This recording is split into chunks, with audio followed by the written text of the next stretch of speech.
ಹೈವೇಗಳಲ್ಲಿ ಇನ್ನು ಮುಂದೆ ಆಟ ನಡೆಯಲ್ಲ. ಸುಪ್ರೀಂ ಕೋರ್ಟ್ನ ಹೊಸ ರೂಲ್ಸ್. ಹೋಟೆಲ್ ಡಾಬಾಗಳು ಬಂದ್. ವಾಹನ ಸವಾರರಿಗೂ ಶಾಕ್. ನಮಸ್ತೆ ಗೆಳೆಯರೆ, ನಾವೆಲ್ಲರೂ ಲಾಂಗ್ ಡ್ರೈವ್ ಅಂದ್ರೆ ಇಷ್ಟಪಡ್ತೀವಲ್ವಾ? ಆದರೆ ಇತ್ತೀಚಿನ ದಿನಗಳಲ್ಲಿ ನ್ಯಾಷನಲ್ ಹೈವೇ ಮೇಲೆ ಹೋಗಬೇಕು ಅಂದ್ರೆ ಒಂದು ಕಡೆ ಭಯ, ಇನ್ನೊಂದು ಕಡೆ ಆತಂಕ. ಯಾಕಂದ್ರೆ ದಿನ ಬೆಳಗಾದ್ರೆ ಸಾಕು ಹೈವೇಗಳಲ್ಲಿ ಬೀಭತ್ಸ ಅಪಘಾತಗಳ ಸುದ್ದಿಯೇ ಕೇಳಿ ಬರ್ತಿರುತ್ತೆ. ಈಗ ಇದಕ್ಕೊಂದು ಬ್ರೇಕ್ ಹಾಕೋಕೆ ಸುಪ್ರೀಂ ಕೋರ್ಟ್ ಎಂಟ್ರಿ ಕೊಟ್ಟಿದೆ. ಹೈವೇಗಳಲ್ಲಿ ಪ್ರಾಣ ಕಳೆದುಕೊಳ್ಳೋ ಅಮಾಯಕರನ್ನ ಉಳಿಸೋಕೆ ಕೋರ್ಟ್ ಈಗ ಭರ್ಜರಿ ರೂಲ್ಸ್ ಜಾರಿ ಮಾಡಿದೆ. ಏನದು ಹೊಸ ರೂಲ್ಸ್? ಇನ್ಮುಂದೆ ಹೈವೇ ಪಕ್ಕದಲ್ಲಿ ಡಾಬಾಗಳು ಇರೋದಿಲ್ವಾ? ಈ ವಿಡಿಯೋದಲ್ಲಿ ಕಂಪ್ಲೀಟ್ ಮಾಹಿತಿ ಕೊಡ್ತೀನಿ. ವಿಡಿಯೋವನ್ನ ಕೊನೆವರೆಗೂ ನೋಡಿ. ಹಾಗೆ ಈ ಮಾಹಿತಿಗೆ ತಪ್ಪದೆ ಒಂದು ಲೈಕ್ ಕೊಟ್ಟು ಕೋರ್ಟ್ ಮಾಡಿರುವ ಈ ರೂಲ್ಸ್ ಬಗ್ಗೆ ನಿಮ್ಮ ಅಭಿಪ್ರಾಯ ಏನೇ ಇದ್ರೂ ಕಮೆಂಟ್ ಮಾಡಿ ತಿಳಿಸಿ. ನೋಡಿ ಫ್ರೆಂಡ್ಸ್, ಕಳೆದ ವರ್ಷ ರಾಜಸ್ಥಾನ ಮತ್ತೆ ತೆಲಂಗಾಣದಲ್ಲಿ 2 ಭೀಕರ ಅಪಘಾತಗಳಾದವು. ಅದರಲ್ಲಿ ಬರೋಬ್ಬರಿ 34 ಜನ ಪ್ರಾಣ ಕಳೆದುಕೊಂಡಿದ್ರು. ಇದನ್ನ ನೋಡಿ ಸುಪ್ರೀಂ ಕೋರ್ಟ್ ಸುಮ್ಮನೆ ಕೂರ್ಲಿಲ್ಲ. ಅಧಿಕಾರಿಗಳ ಬೇಜವಾಬ್ದಾರಿಯಿಂದ ಜನರ ಪ್ರಾಣ ಹೋಗಬಾರ್ದು ಅಂತ ಕೋರ್ಟ್ ಗರಂ ಆಗಿದೆ. ಒಂದು ಶಾಕಿಂಗ್ ವಿಷಯ ಏನಪ್ಪಾ ಅಂದ್ರೆ, ನಮ್ಮ ದೇಶದಲ್ಲಿರೋ ಒಟ್ಟು ರಸ್ತೆಯಲ್ಲಿ ನ್ಯಾಷನಲ್ ಹೈವೇಗಳು ಇರೋದು ಬರೀ 2% ಮಾತ್ರ. ಆದರೆ ದೇಶದಲ್ಲಿ ನಡೆಯೋ ಆಕ್ಸಿಡೆಂಟ್ ಸಾವುಗಳಲ್ಲಿ 30% ಸಾವುಗಳು ಇದೇ ಹೈವೇಗಳಲ್ಲಿ ಆಗ್ತಿದೆಯಂತೆ.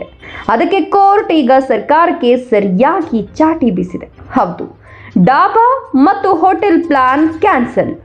ನಾವೆಲ್ಲ ಹೈವೇ ಪಕ್ಕದಲ್ಲಿ ಹೋಟೆಲ್ ಕಂಡ ತಕ್ಷಣ ಸಡನ್ ಆಗಿ ಬ್ರೇಕ್ ಹಾಕ್ತೀವಿ ಅಲ್ವಾ?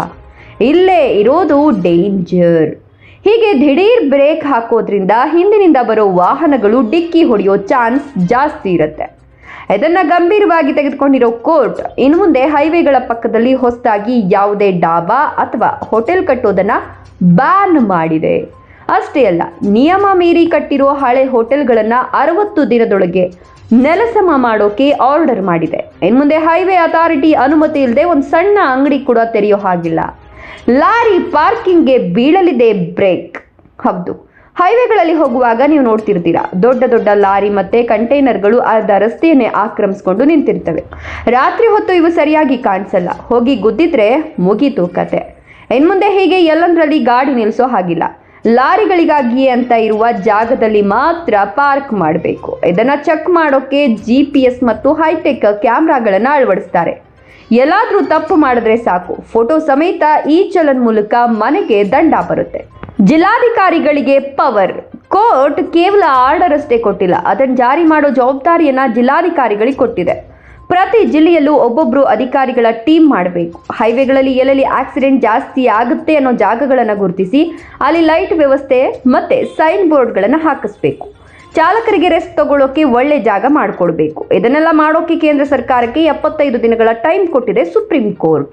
ಕೊನೆಯದಾಗಿ ಕೋರ್ಟ್ ಒಂದು ಮಾತು ಹೇಳಿದೆ, ಬದುಕೋದು ನಮ್ಮ ಹಕ್ಕು.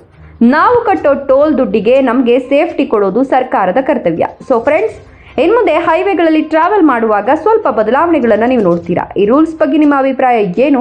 ಇದರಿಂದ ಆಕ್ಸಿಡೆಂಟ್ಸ್ ಕಡಿಮೆ ಆಗುತ್ತಾ?